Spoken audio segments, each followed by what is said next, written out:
আপনি যখন লিখিত একটা প্রশ্ন দিবেন তখন বক্তা এটা সুন্দর করে অ্যান্সার করে দিতে হবে। তো ঘটনা হচ্ছে একজন কথা বলতেছে আর একজন উত্তর দিচ্ছে, সমস্যাটা ঘটে গেছে ওখানে। সমাধান। তো যাই হোক, আসলে এটা আমাদের তকদিরে ছিল, আল্লাহ ভালো জানে।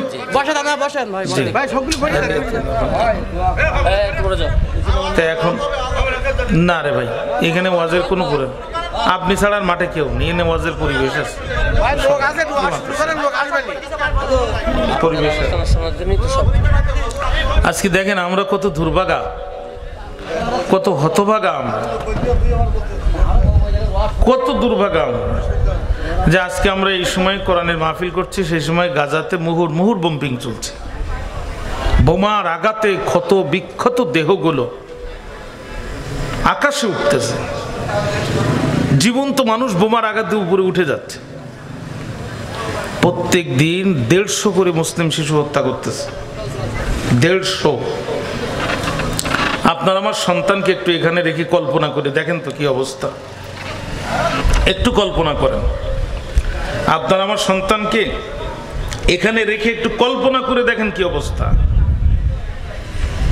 আর এই সময় আমরা এত সুন্দর একটা পরিবেশ পেয়েও আমরা আসলে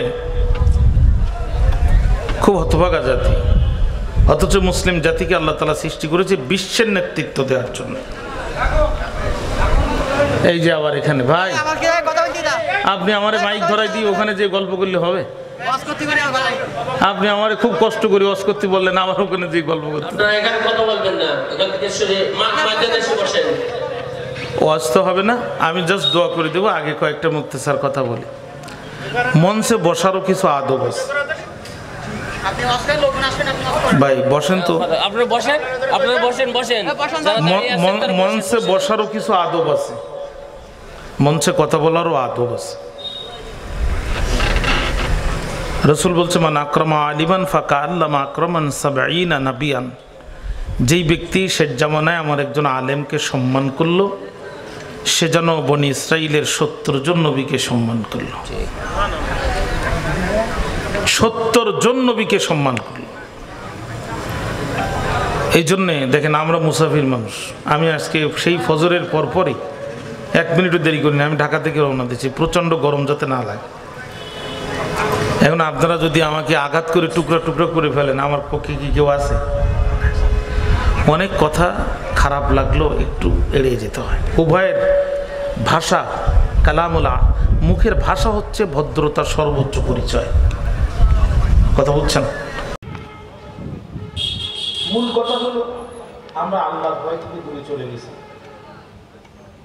আর আমাদের মুখের ভাষা, আমি কিন্তু কারোর পক্ষ বলছি না, বিপক্ষ বলছি না, আমাদের মুখের ভাষা, আমরা নামাজটাকে যত গুরুত্ব দিই, হজটাকে যত গুরুত্ব দিই, জাকাতটাকে যত গুরুত্ব দিই, আমাদের বাহ্যিক পোশাক পরিবর্তনের যতটা গুরুত্ব দিই, মানুষের সাথে ভালো আচরণের ব্যাপারে আমরা অতটা গুরুত্ব দিই না, ঠিক না?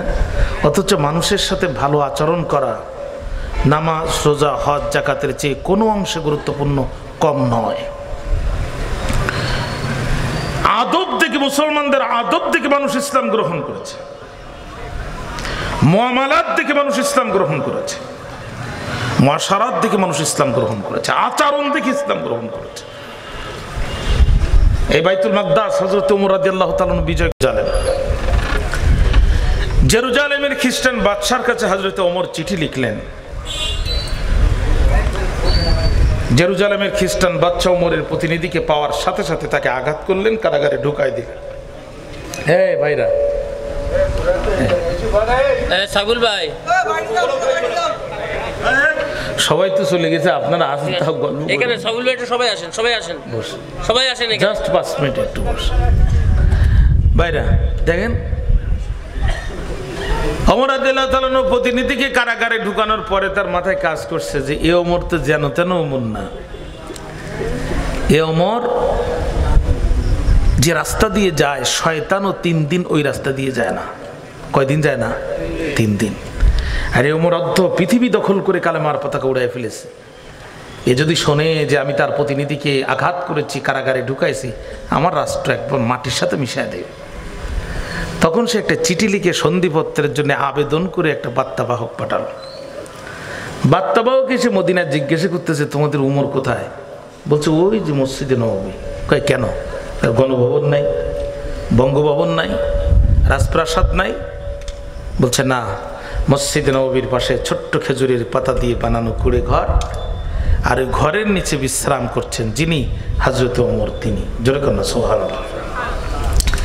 বিশ্বাস হল না। সে মসজিদে নববীর সামনে এসে একজনকে বলতেছে, ছোট্ট একটা ছেলেকে বলতেছে, এই ওমর কোথায়?